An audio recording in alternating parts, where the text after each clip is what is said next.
Taong 1935, sa ilalim ng pamahalaang Amerikano, ang mga Pilipino ay tila malaya, ngunit ang totoo sila'y nananatiling alipin ng kahirapan, katiwalian at kolonyalismo.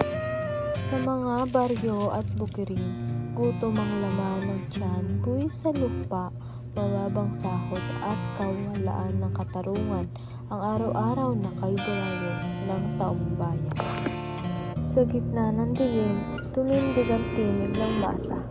Ang tinig ng Benigro Ramos, isinilang ng kilusang saktan mula sa salitang saktan na nangangahulugang naghahanap ng hustisya.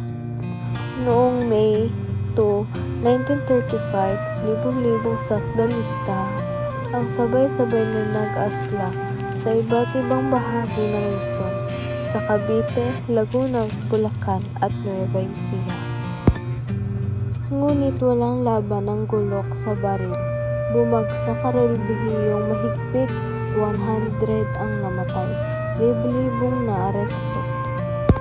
Sa rebelyong sakdal ay nagpapaalala na ang likod ng katahimikan may tinig na gustong marinig, at sa bawat tinig ng api may sigaw na nagbabago.